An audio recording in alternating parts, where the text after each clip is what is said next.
हरे कृष्ण कृष्ण कृष्ण हरे हरे. हरे राम राम राम हरे हरे. हरे कृष्ण कृष्ण कृष्ण हरे हरे. हरे राम राम राम हरे हरे. हरे कृष्ण कृष्ण कृष्ण हरे हरे. हरे राम राम राम हरे हरे. हरे कृष्ण कृष्ण कृष्ण हरे हरे. हरे राम राम राम हरे हरे. हरे कृष्ण कृष्ण कृष्ण हरे हरे. हरे हरे राम राम राम हरे हरे. हरे कृष्ण कृष्ण कृष्ण हरे हरे. पुंडलिक वरदारी विठ्ठल श्री ज्ञानदेव तुकाराम माऊली ज्ञानेश्वर महाराज की जय. गोपाल कृष्ण भगवान की जय. पंढरीनाथ भगवान की जय. शांती ब्रह्म एकनाथ महाराज की जय. जगद्गुरु तुकाराम महाराज की जय. विनायकं गुरुर्नौमि साखरे नाम विस्मृतम्. ईशान चरण सानिध्या जीवा मुक्ता भवन्ति. साखरे वंश विख्यातम् ज्ञानदान परायणम्. विनायकं गुरुर्वन्दे भवबन्ध विमुक्तये. ज्ञान प्रताप विलसत वचनामृतंच अद्वैत भाव पटुता हित बुद्धिरस्य. ज्ञानेश्वरस्तु भगवान अवतीर्ण एवं श्रीरंगनाथ गुरुराज नमस्तुभ्यं. हरे नमः. न जायेची ताटा नित्य खटाटोप मंडुकी वटवट तैसे ते गा. प्रेमावीन भजन नाकवीन मोती अर्थवीन पोती वाचुनी काय. कुंकवा नाही ठाव म्हणे मी आहे व भावावीन देव कैसा पावे. अनुतापावीन भाव कैसा राहे अनुभवे पाहे शोधुनिया. पाहता पाहणे गेले ते शोधुनी एका जनार्दनी अनुभविले. हरिमुखी गाता हरपली चिंता त्या नाही मागुता जन्म घेणे.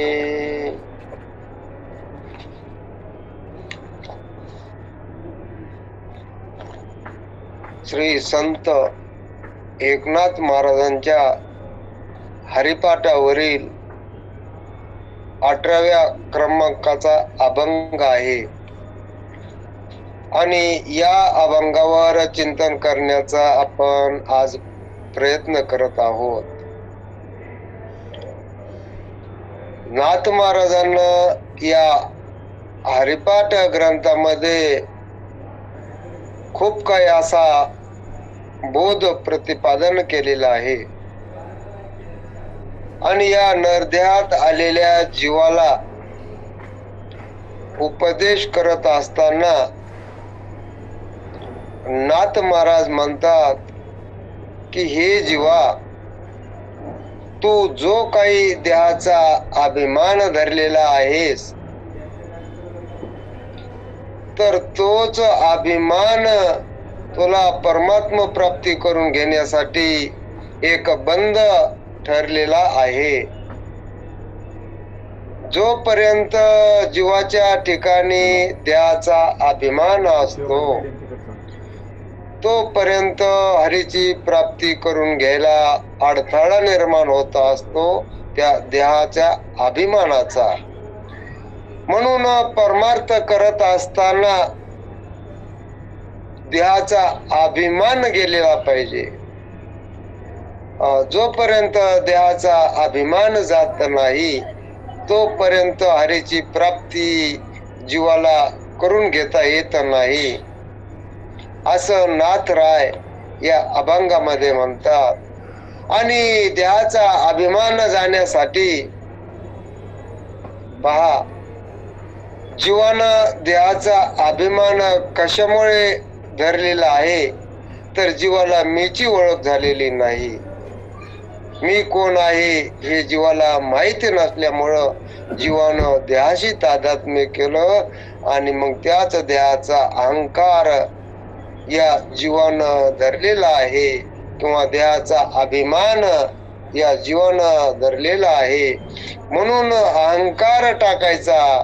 नाथराय म्हणतात की म्हणून या जीवानं काय करायला पाहिजे की जो देहाचा अहंकार धरलेला आहे तर तो अहंकार टाकायला पाहिजे. मग देहाचा अहंकार कसा धरला या जीवानं? पहा, इथं नाथराय म्हणतात की काही व्यक्ती श्रीमंत घराण्यामध्ये जन्माला आलेले असतात. मग अशा व्यक्ती श्रीमंतीचा अभिमान धरत असतात. आणि पहा ना, मग श्रीमंत घराण्यामध्ये जन्म झाला की त्यांना वाटत आहे की मी खूप श्रीमंत आहे, मी धनवान आहे, मी बलवान आहे, माझ्या ठिकाणी खूप काही असं द्रव्य आहे. मग असा अहंकार ते धारण करत असतात. आणि काही लोकांचा जन्म गरीब घराण्यामध्ये झाला तर तो मी गरीब आहे, मी दीन दुबळा आहे, असा अहंकार ते धारण करत असतात.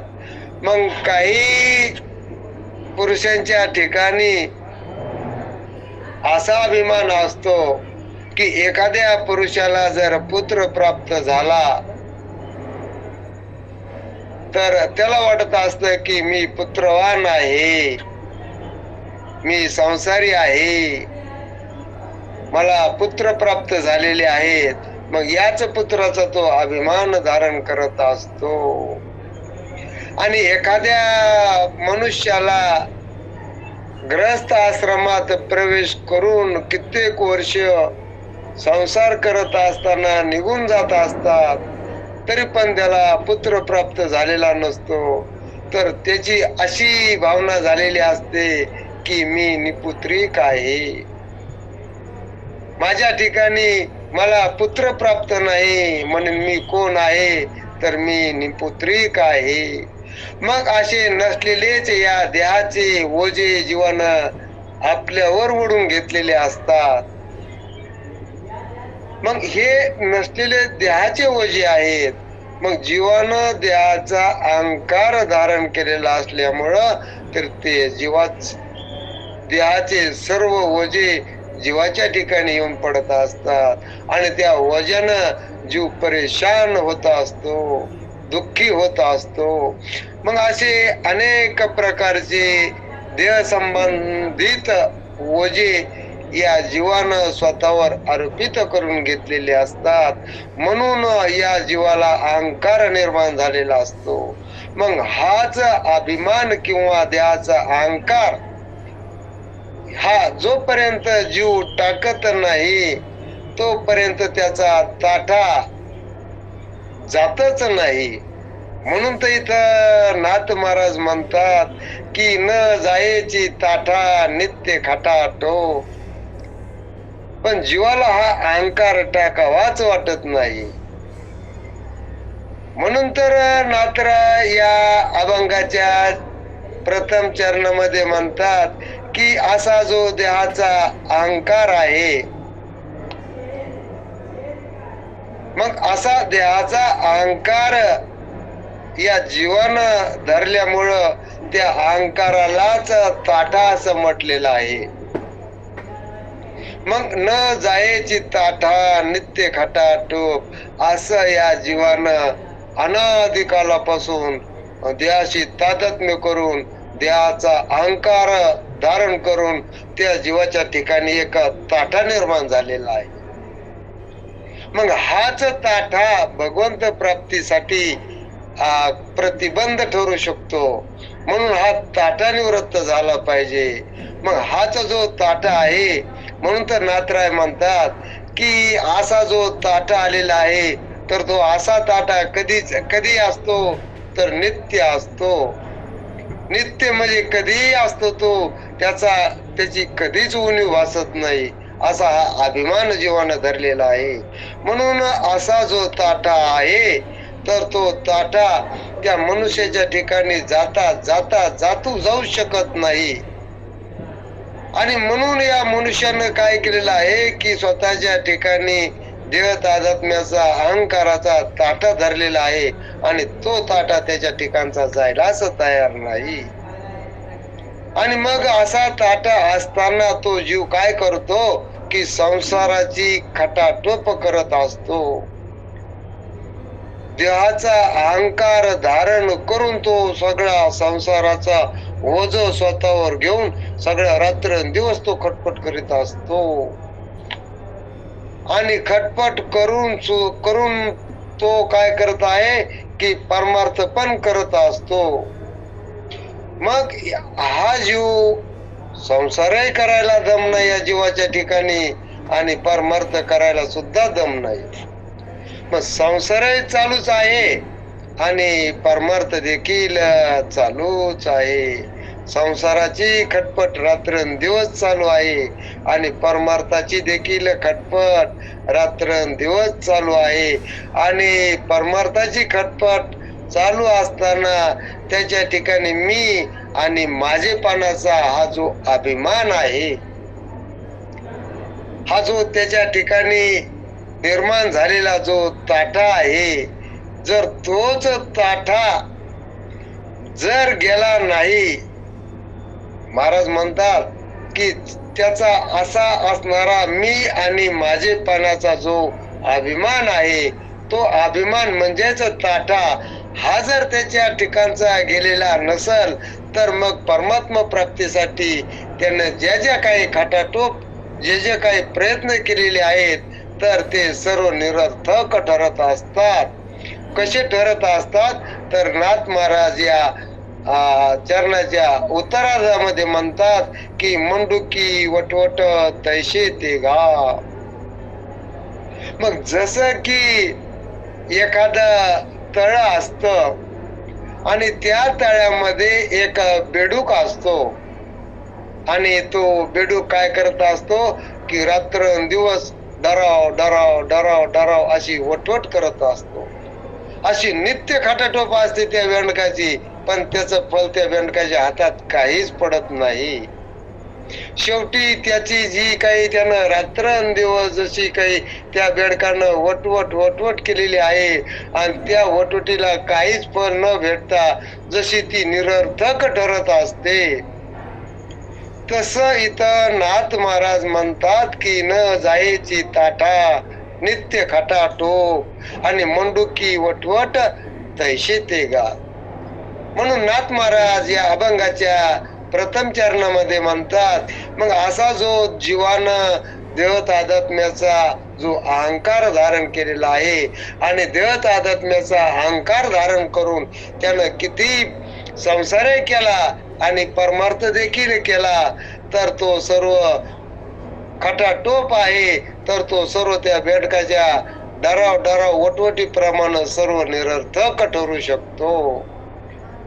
म्हणून महाराज म्हणतात की जर तुम्हाला परमार्थच करायचा असेल आणि संसारही करायचा असेल तर संसार फक्त तितक्या पुरताच मर्यादित करा की आपल्या गरजा केवळ भागतील इतका संसार करावा गरजेपुरता, आणि मग सर्व आपलं ध्यान आणि आपला भाव देवाकडे लावावा, परमार्थाकडे ती लावावा.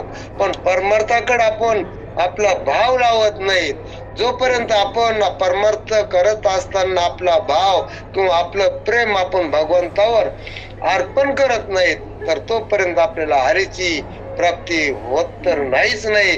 पण ते जसं त्या तळ्यातलं बेंडूक नुसतं वटवट करीत असतं तशी ती आपल्या ठिकाणी एक प्रकारची वटवटच आहे. असं नाथराय या प्रथम चरणामध्ये स्पष्ट प्रतिपादन करतात.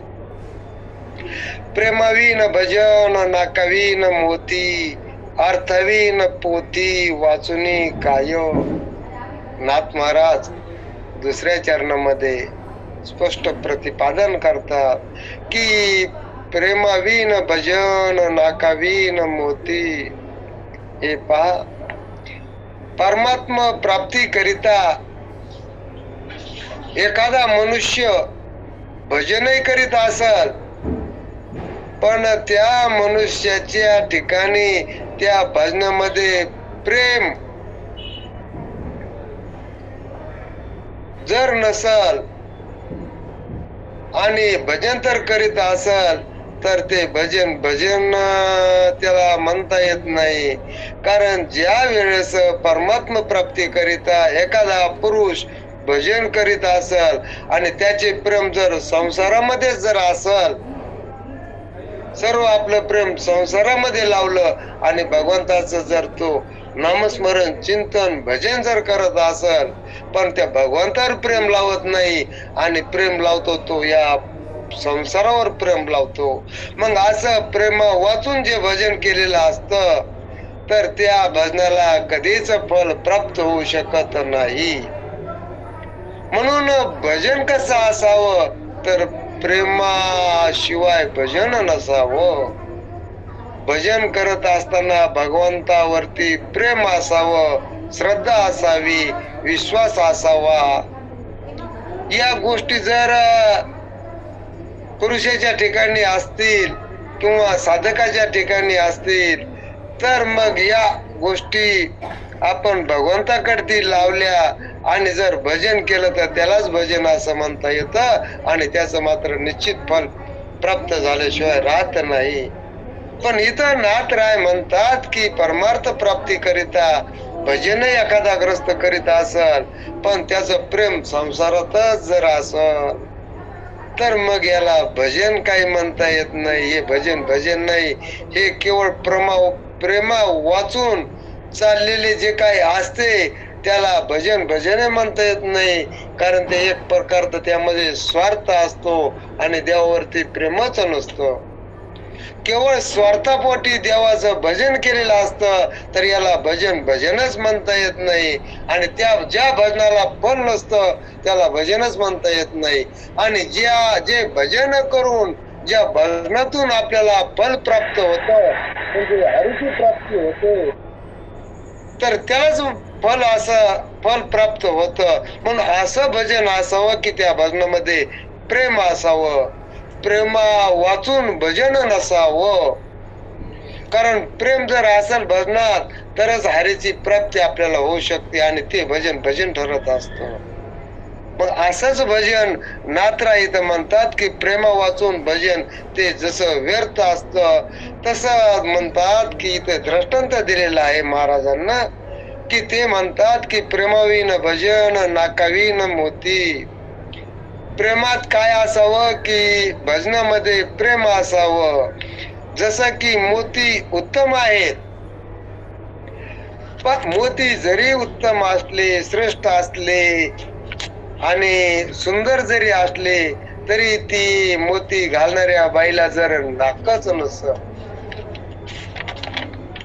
तर ते मग नाक जर नसल, तर मग ते जसं भजन करतो पण देवाविषयी प्रेमच नाही. मोत्याची नथ आहे पण त्याला नाकच नाही. तसं इथं एखादा ग्रस्त पोथी वाचतो. आता बरेच जण ग्रंथ वाचतात पण त्या ग्रंथाचा अर्थच कळत नाही. पहा ना, एखादा साप्ताहिक कार्यक्रम गावामध्ये खूप काय होत असतात, तर त्या साप्ताहिक कार्यक्रमामध्ये ज्ञानेश्वरी सारखे श्रेष्ठ ग्रंथ पारायणासाठी घेतलेले असतात आणि अशा ग्रंथाचे पारायण खूप वर्ष चालत असतात. मग बरेचसे भक्त त्या ग्रंथाचे पारायण करत असतात. उच्च कोटीचा आपला धर्मग्रंथ जो आहे जो गीता हा आपला धर्मग्रंथ आहे आणि त्याच धर्मग्रंथावर गीतेवर टीका केलेली असा तो ज्ञानेश्वरी ग्रंथ आहे. आणि या ज्ञानेश्वरी ग्रंथाचे खूप ठिकाणी कार्यक्रमामध्ये साप्ताहिक कार्यक्रमात पारायण करत असतात. मग असे काही व्यक्तींचे असे खूप काही पारायण झाले, पण जरी पारायणे खूप झाली तरी त्यांना त्या ज्ञानेश्वरी ग्रंथाचा अर्थ काय समजलेला नाही. मग किती पोथी वाचली किंवा किती अशा ग्रंथाचे पारायण केले तरी त्याचा अर्थ त्यांना कळलेला नसतो. मग जशी पोथी वाचून भजन करून मग त्यांचा काय उपयोग होतो? अनेक वर्ष सप्त्यामध्ये पारायण केले, गावामध्ये पोथ्या वाचल्या, पण त्या पोथीचा आणि त्या पारायणाकरिता घेतलेल्या ग्रंथाचा जर त्यांना अर्थबोधच जर होत नसल तर मग त्याचा काय उपयोग आहे? तसं एखादा मनुष्य सप्ताहात किती पारायणे केली आणि त्याला जर विचारलं की बाबा तू सप्त्यामध्ये किती पारायणे केले, तर एखादा ग्रस्त म्हणतो मी 21 पारायणे केले, एखादा ग्रस्त म्हणतो मी 51 पारायण केले. मग त्या मनुष्याला जर विचारलं की बाबा तू 51 पारायण केले, मग एवढी ज्ञानेश्वरीचे पारायण केल्यानंतर तुला मी कोण आहे याची जर ओळख झाली असेल तर सांग बाबा मला तू कोण आहेस. तर असा जर आपण प्रश्न त्याला केला तर तो म्हणतो की मी मनुष्य आहे. पहा, मग असं मनुष्य आहे असा जर तो म्हणला तर मग त्याला त्या ज्ञानेश्वरी ग्रंथाचा अर्थच कळलेला नसतो. मग अशी जरी ज्ञानेश्वरी वाचली, त्यानं खूप काही पारायण केले तरी त्या ग्रंथाचा त्याला काहीच उपयोग झालेला नसतो, कारण की त्याला तो अर्थच कळलेला नसतो. म्हणून इथं नाथराय म्हणतात की आपल्याला भजन करायचंय ना, देवाचं भजन करायचंय, तर मग देवाचं भजन करत असताना प्रेमाविन भजन निष्फल आहे. भजन तर करायला तर आपण भजन करायला दम नाही, पण त्या भजनात जर आपलं प्रेम नसल तर ते भजन निष्फल ठरत असतं. तसं म्हणतात की नाकाविन मोती निष्फल आहे. प्रेमाविन भजन निष्फल आहे, नाकाविन मोती निष्फल आहे. तसं अर्थाविन पोथी वाचणे हे देखील निष्फलच आहे. मग हाच उपदेश नाथराय या ठिकाणी करत आहेत.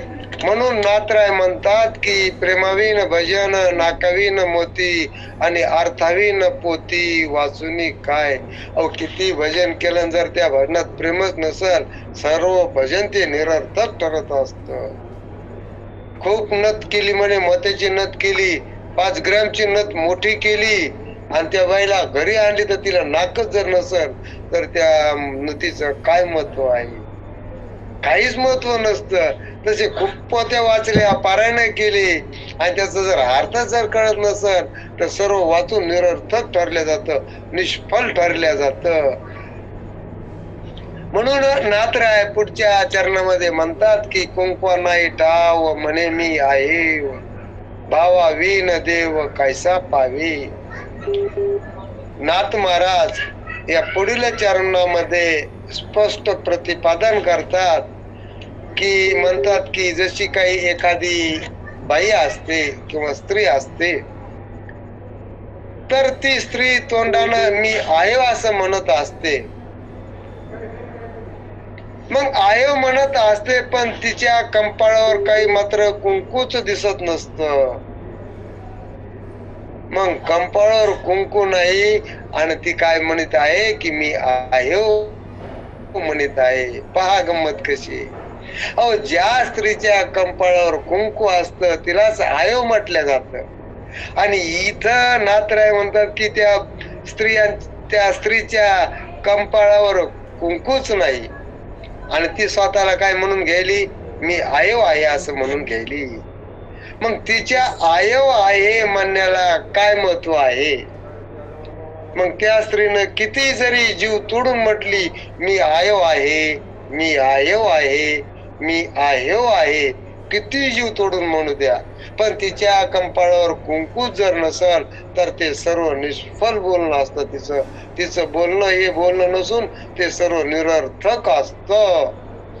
तसं म्हणलं इथं जर भावच नाही आणि मला देव मिळावा असं जर एखादा ग्रस्त म्हणत असल, पहा किती गंमत सांगितली नाथरायानं. भाव तर नाही आणि मला देव मिळावा असं म्हणत आहे. मग भाव नसेल तर देव कसा मिळेल हेच या चरणामध्ये नाथरायाने स्पष्ट करून सांगितलेलं आहे. मग जिला आयो राहायचं तर तिच्या कंपाळावर कुंकू पाहिजे.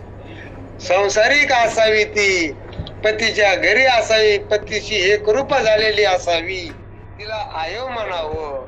तसं इथं भजनामध्ये प्रेम असावं आणि भजन करत करत भगवंताची ऐक्य पावावं. खरं हे खरं भजन ठरत असतं. आणि या भजनाचं फल काय असतं तर हरीची प्राप्ती असते. मोक्ष हे या भजनाचं फल असतं. म्हणून नाथराय या अभंगाच्या चरणामध्ये म्हणतात की तसा भाव तर नाहीच आणि देव मला मिळावा अशी इच्छा जर एखाद्या पुरुषानं धरली तर मग त्याला देव कसा प्राप्त होईल. मग देव तर प्राप्त होणारच नाही, पण जी त्यानं काही इच्छा धरलेली आहे तर ही इच्छाच सर्व निरर्थक ठरू शकते. म्हणून अशी इच्छा धरणं केवळ केवळ हा भ्रमच आहे. म्हणून नाथराय पुढील चरणामध्ये म्हणतात की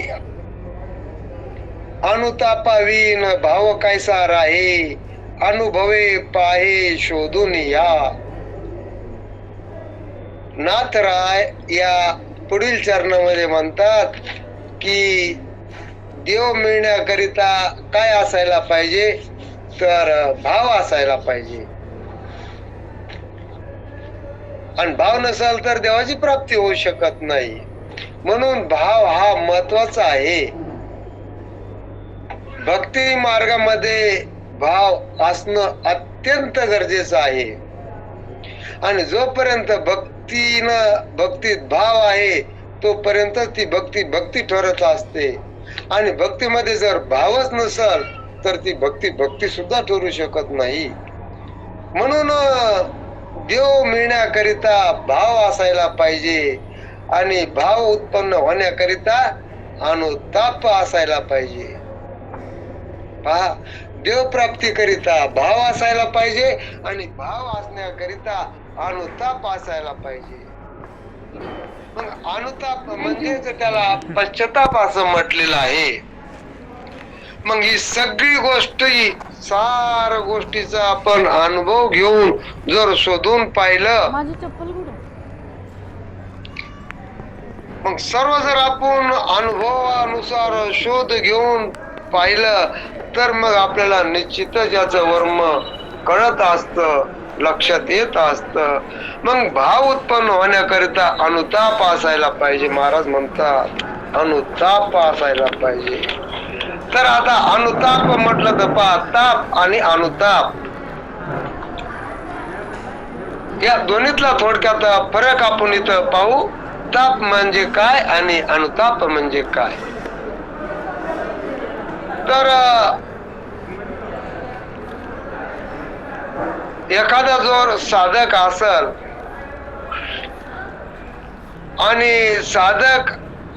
आणि त्याला जर अनुताप साधकाला झालेलाच पाहिजे. कारण जोपर्यंत साधकाला अनुताप होत नाही तोपर्यंत त्याला साधक देखील म्हणता येत नाही. ताप आणि अनुताप. आता ताप म्हटलं की पहा, जे काही आध्यात्मिक ताप आहेत, आदिदैविक ताप आहे आणि आदिभौतिक ताप आहे. हे तापाचे 3 प्रकार सांगितलेले आहेत. तर आता आध्यात्मिक ताप म्हटलं तर ही जी काही या शरीरामध्ये रोगराई असते, अनेक रोग या शरीरास होतात आणि त्या रोगाच्या निमित्तानं जे काही शरीराला दुःख होतं, आजार होतो आणि ते दुःख देहाचं तादात्म्य जीवाने केल्यामुळं ते दुःख जीवाला भोगावं लागतं. मग आता असे अनेक रोग आहेत. एक रोग येतो, दुसरा येतो, एखादा निवृत्त होतो, नवीन नवीन लगेच तिसरा रोग जडत असतो. असे जे काही शरीरात रोगाचं दुःख आहे तर याला आध्यात्मिक ताप असं म्हटलेलं आहे. आणि अधिदैविक ताप म्हणजे अधिदैविक मध्ये एखाद्या वेळेस अतिवृष्टी झाली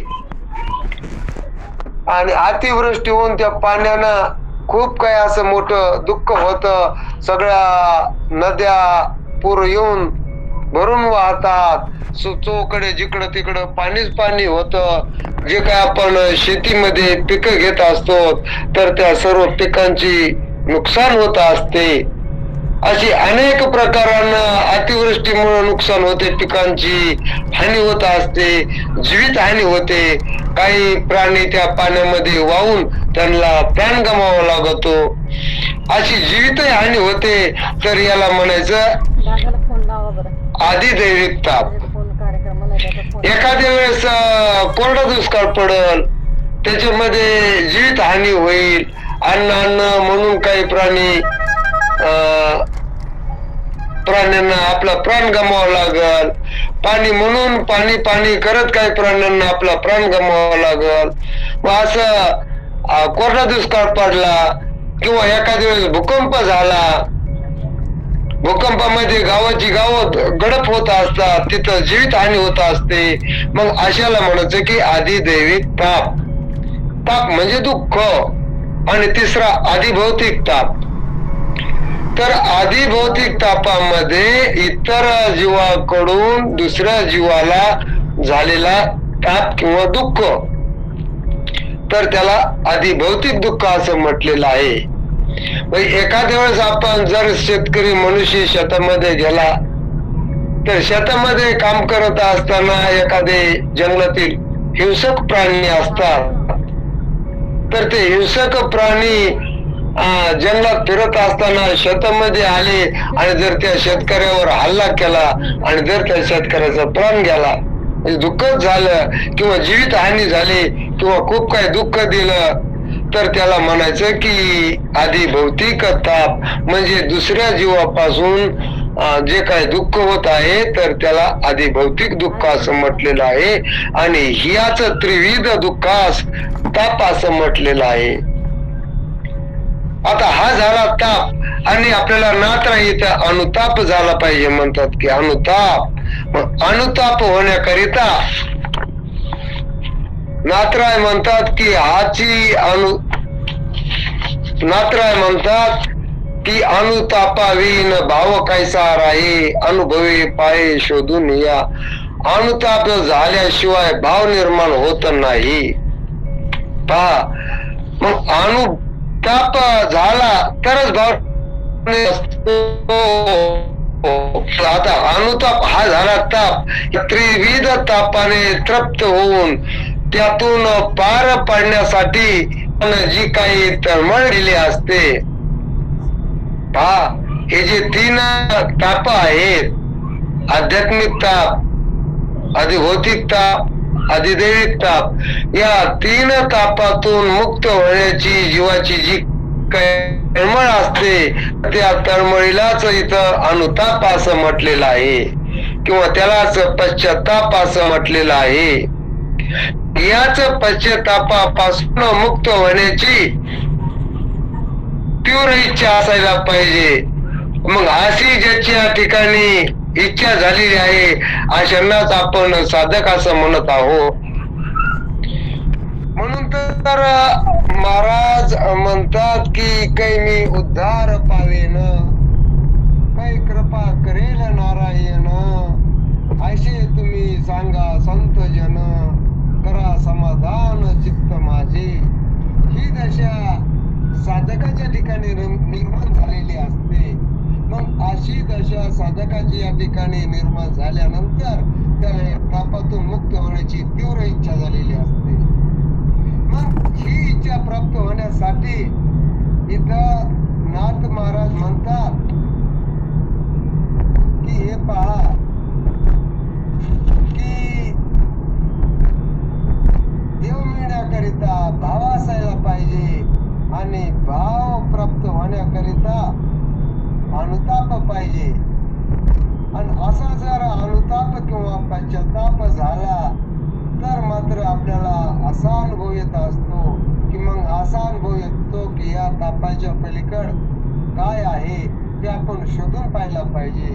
मग या तापातून आपल्याला मुक्त व्हायचंय.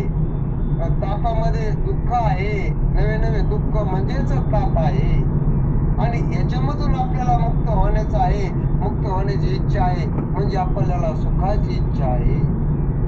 मग या सुखाचा जर आपण अनुभव घेऊन पाहिला तर मग निश्चितच आपल्याला हरी कळल्याशिवाय राहणार नाही. म्हणून आपण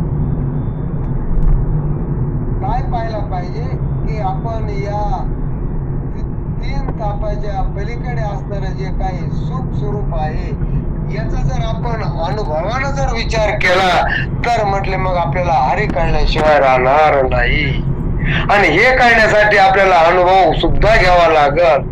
या तापाच्या पलीकडे, त्रिविध तापाच्या पलीकडे असणार जे काही सुख स्वरूप असणार आपलं आत्मस्वरूप आहे तर याचा आपल्याला अनुभव घ्यावा लागेल की आपण सुख स्वरूप कसे आहोत. आपल्या ठिकाणी दुःख खरोखरच आहे का आपण देहाशी तादात्म्य करून देहाचा अहंकार धरल्यामुळे आपल्याला दुःख प्राप्त होत आहे. याचा जर आपण थोडा अनुभव घेतला तर निश्चितच आपल्याला कळून येईल की मग हे जे दुःख आहे तर हे दुःख केवळ या शरीराच्या ठिकाणी आहे. मग हे खरं दुःख शरीराच्या ठिकाणी आहे आणि शरीराचं दुःख शरीराला कळलं आणि ज्याला कळत त्याच्या ठिकाणी दुःख नाही असं जीवाचं खरं स्वरूप आहे. पण जीवानं देहाशी तादात्म्य केल्यामुळं जीवाला वाटतं की हे सगळं दुःख माझ्याच ठिकाणी आहे. म्हणून एवढा जीव तापलेला आहे, एवढा जीव ग्रस्त झालेला आहे की एवढा तापला की त्याला वाटतं की संसार तापे तापलो मी देवा, करिता या सेवा कुटुंबाची. अरे देवा म्हणले, देवा या संसारातून कुटुंबाची सेवा करता करता करता मी एवढा तापून त्रस्त झालेलो आहे, एवढा तापलो की मला हा संसारच नको वाटायला लागलेला आहे. इतका तापलो मी. कुटुंबात माझ्या काही सदस्य आहेत, मग मी संसार करतो आणि या सदस्यांचा सांभाळ करतो. मग त्यांचा सांभाळ करता करता मला एवढं दुःख होतं, या त्रिविध तापाचं एवढं दुःख होतं की मी त्रासून गेलेलो आहे.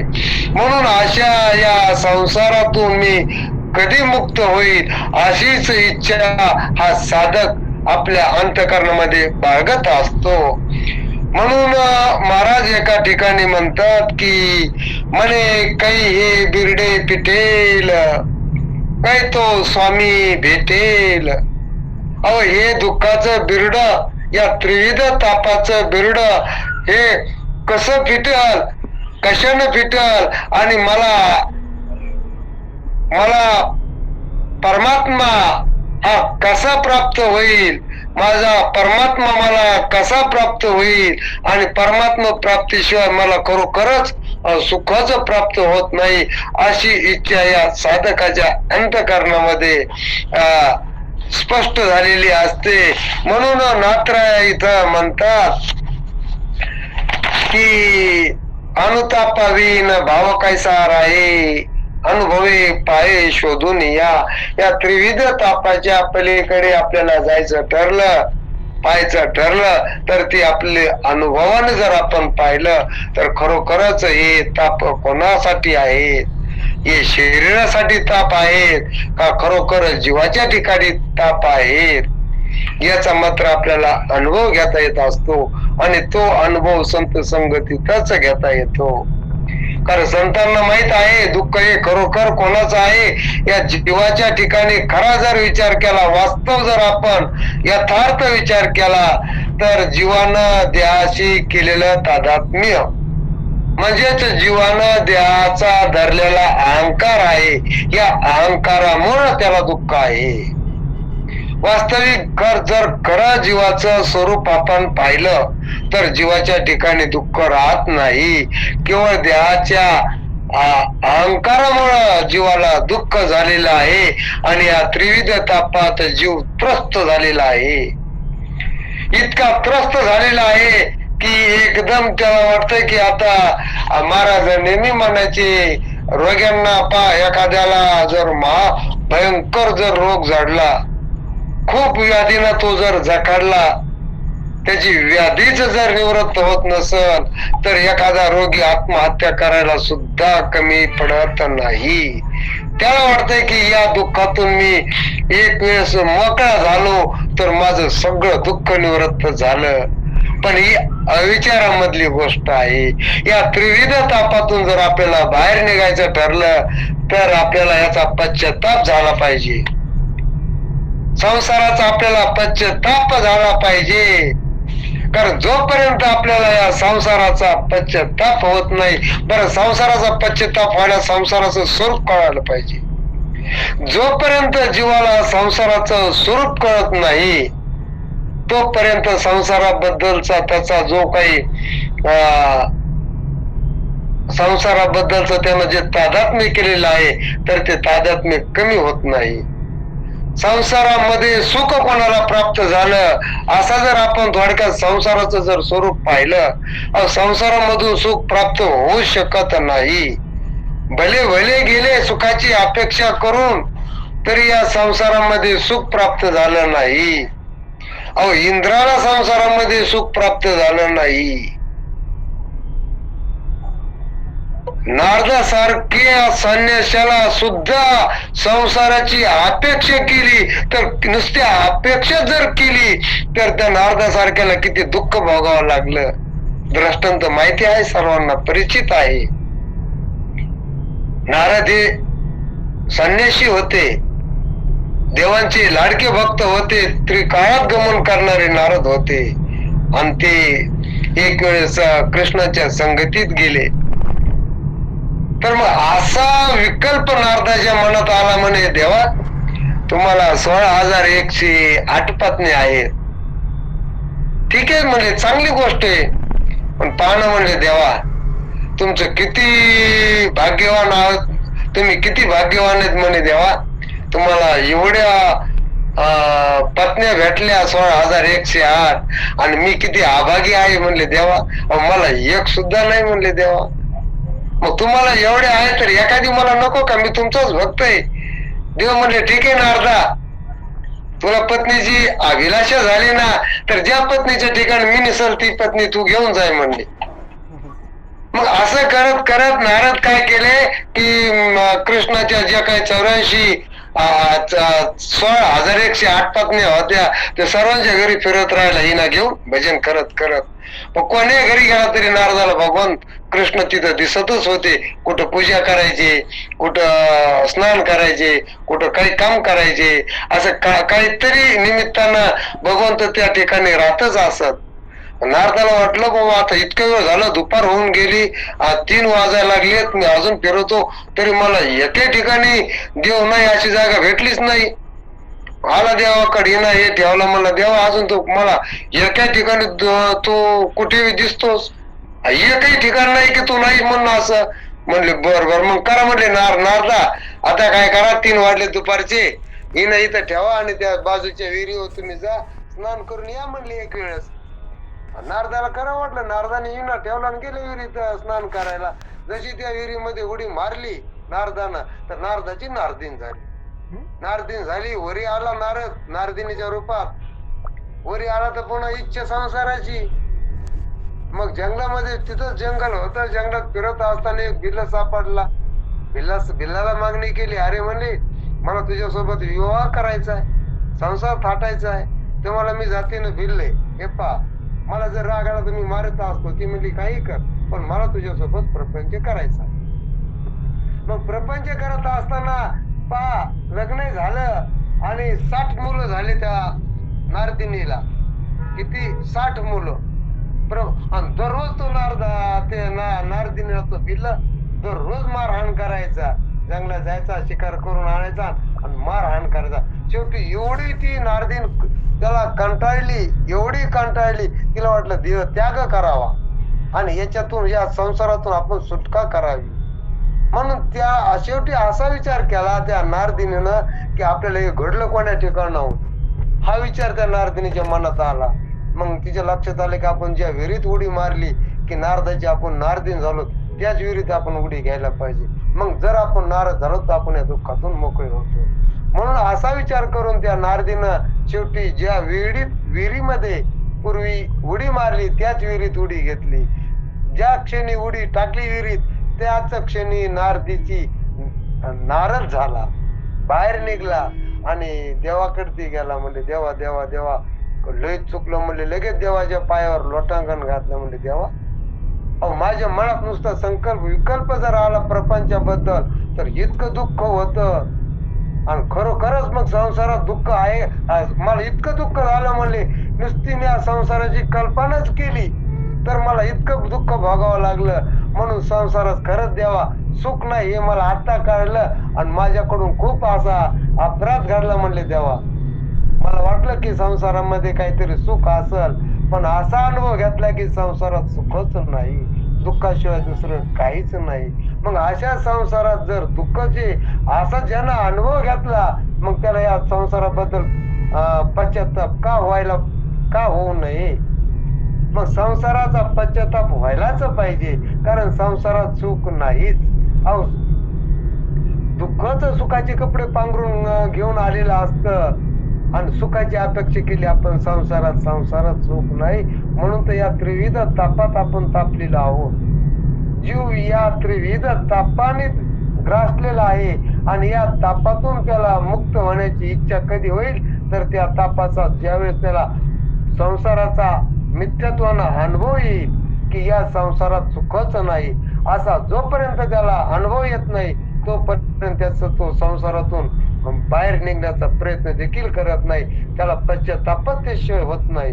म्हणून संसाराचा आपल्याला स्वरूप जर लक्षात आलं तर निश्चितच पश्चाताप झाल्याशिवाय राहणार नाही. म्हणून हेच नाथ महाराज या अभंगातून आपल्याला स्पष्ट सांगतात की अनुतापा विन भाव कैसा राहे, अनुभव पाहे शोधून या. मग असा अनुताप ज्यावेळेस होईल आणि आपल्या अंतःकरणामध्ये देवाबद्दल भाव जर उत्पन्न झाला तर निश्चितच मग या संसारातून पश्चाताप झाला की मग आपल्या अंतःकरणात भाव निर्माण होत असतो आणि अंतःकरणात भाव निर्माण झाला तर मग आपण देवाकडे जाऊ शकतो.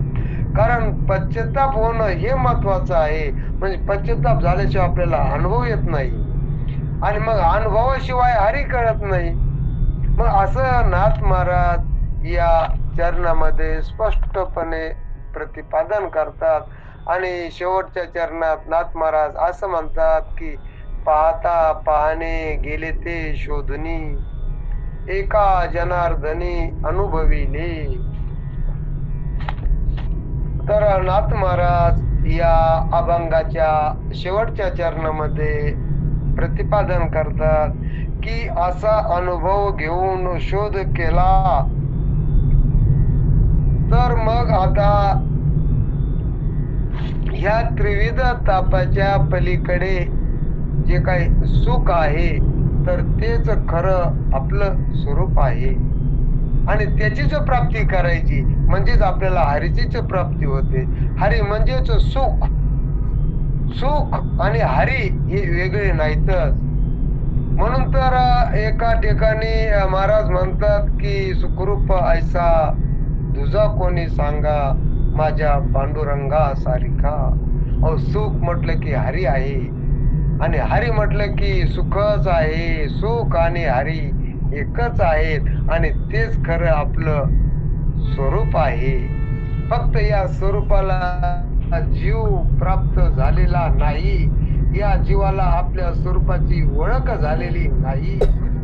म्हणून त्याला हरी समजणं आणि सुखही कुठे आहे ते समजणं. मग हरी आणि सुख जर आपल्याला पाहिजे तर तेच आपलं स्वरूप आहे हे मात्र विचारानं अनुभवानं आपल्या लक्षात येत असत. आणि मग पाच जर गेलं, सुखाची प्राप्ती केली तर सुख आहे परमात्मा. आणि मग याच परमात्म्याची प्राप्ती करायची तर ती प्राप्ती संतांच्या सान्निध्यात जीवाला करून घेता येते. आणि 3 तापाची बोळवण मात्र केल्याशिवाय जीव राहतच नाही. म्हणून तो म्हणतात त्रिविध तापाची झाली बोळवण, 3 तापाची बोळवण होत असते. नवे नवे संतांच्या ठिकाणी गेले की जीवाला जी काही चैतन्याच्या ठिकाणी आलेली जीवदशा आहे तर ती जीवदशाच नष्ट होत असते. म्हणजे चैतन्याच्या ठिकाणी जीवदशाच राहत नाही. म्हणून महाराज नेहमी म्हणायचे की सद्गुरूनं शिष्याचा जीव घेतला पाहिजे. म्हणजेच जी चैतन्याच्या ठिकाणी जीवदशा प्राप्त झालेली आहे तर ती जीवदशा नष्ट झाली पाहिजे. आणि जोपर्यंत जीवदशा नष्ट होत नाही तोपर्यंत आपल्याला आपल्या स्वरूपाची ओळख होऊ शकत नाही किंवा आपण सुखाला प्राप्त होऊ शकत नाहीत. म्हणून इथं नाथराय म्हणतात की मग आता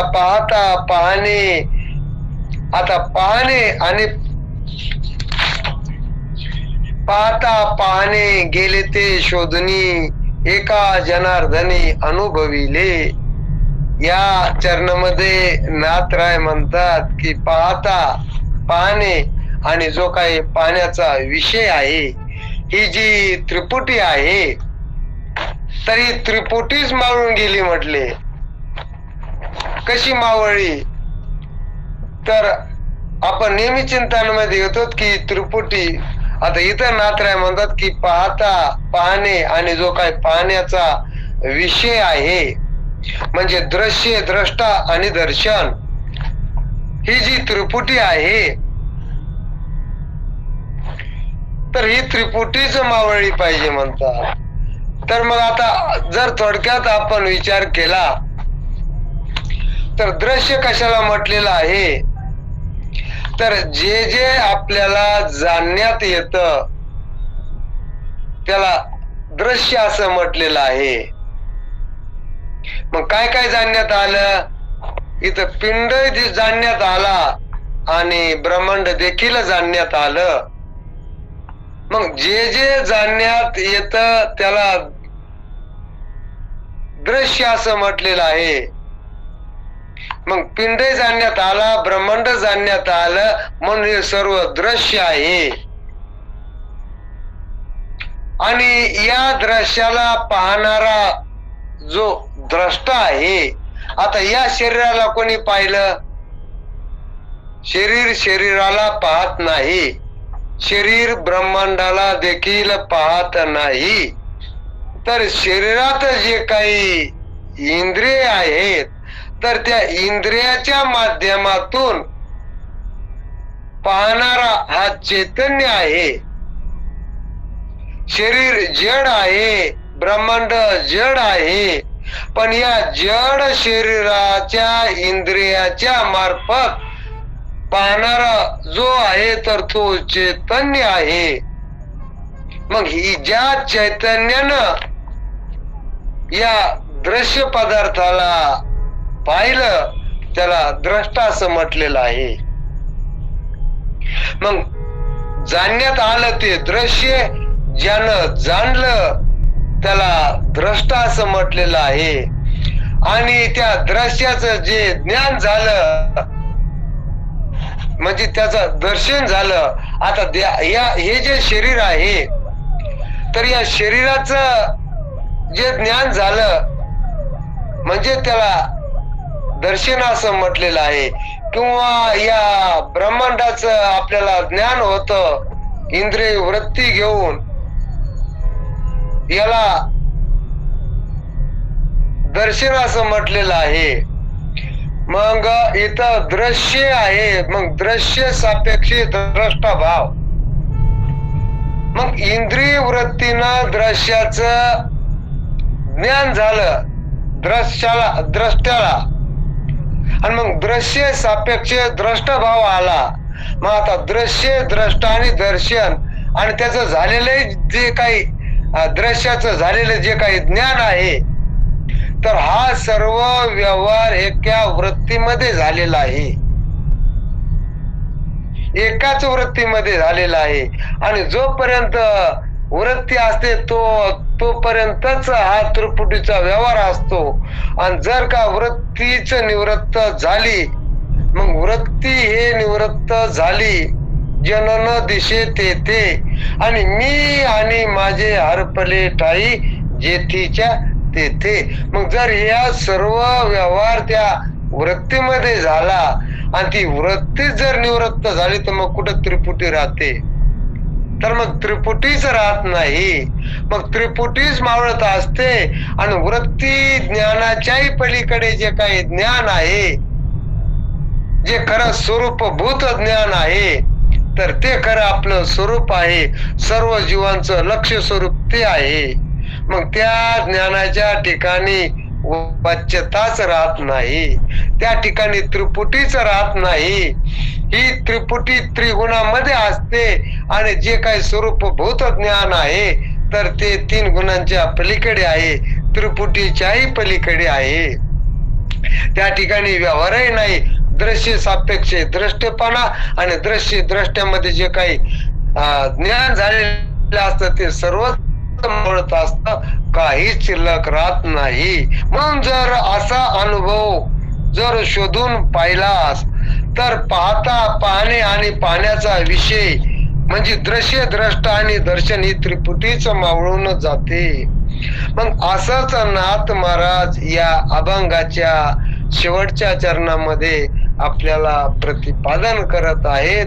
म्हणून नाथ महाराज म्हणतात की पाहणे गेले ते शोधनी, आणि एका जनार्दनी अनुभविले. तर हे अनुभव कोणामुळे आला? तर हा अनुभव माझे जे काही जनार्दन स्वामी सद्गुरू आहेत, तर या सद्गुरूंच्या उपदेशामुळं असा मला अनुभव आलेला आहे. आणि त्यांचाच अनुभव या अभंगामध्ये नाथरायानं प्रतिपादन केलेला आहे. आणि त्यांना हा अनुभव आला, तर आपल्याला पण हा अनुभव येऊ शकतो.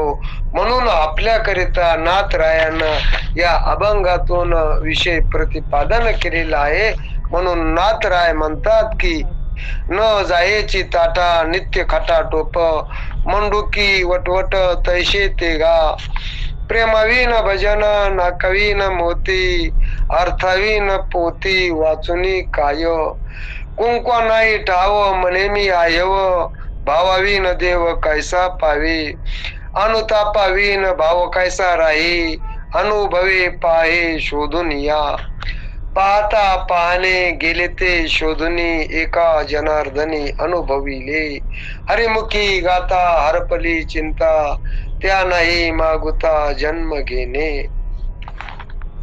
झालेली सेवा सद्गुरु किर्लेकर बाबा आणि तुम्ही सर्व संत महात्मे सर्वांच्या चरणी अर्पण करून मी तेच सेवेला पूर्ण विराम देतो. पुंडलिक वरदा हरी विठ्ठल, श्री ज्ञानदेव तुकाराम, माऊली ज्ञानेश्वर महाराज की जय, गोपाल कृष्ण भगवान की जय, पंढरीनाथ भगवान की जय, शांती ब्रह्म एकनाथ महाराज की जय, जगद्गुरु श्री संत तुकाराम महाराज की जय. विठ्ठल विठ्ठल विठ्ठल विठ्ठल विठ्ठल विठ्ठल विठ्ठल. आता विश्वात्मके देवे, येणे वाग यज्ञ तोषावे, तोषो निमज द्यावे पसाय दानही, जे कळांची व्यंकटी सांडो, तया सत्कर्मी रती वाढो, भूता परस्परे जडो मैत्र जीवांचे, तुरिदांचे तिमिर जाओ, विश्व स्वधर्म सूर्य पाहो, जो जीवांची लतो ते लावो, प्राणी जात वर्षत सकळ मंगळी, ईश्वर निष्ठांची मांदियाळी अनवरत भूमंडळी भेटतो तया भूता चला कल्पचे आरव चेतना चिंता मनीचे गाओ बोलती जे अर्णव पियुषांची चंद्रमेचे अलांछन मार्तंडचे तापहीन ते सर्वही सदा सज्जन सोयरे होतो किंबहुना सर्व सुखी पूर्ण होऊनी तिन्ही लोकी भजी जो आदिपुरुषी अखंडित आणि ग्रंथोपजीवी विशेषी लोकी द्रष्टा दृष्ट विजय हो आवेजी एत मने श्री विश्वेश्वराओ हा होईल दान पसाओ येणे वरे ज्ञान देव सुखिया झाला येणे वरे ज्ञान देव सुखिया झाला येणे वरे ज्ञान देव सुखिया झाला विठ्ठल विठ्ठल विठ्ठल विठ्ठल विठ्ठल विठ्ठल रामकृष्ण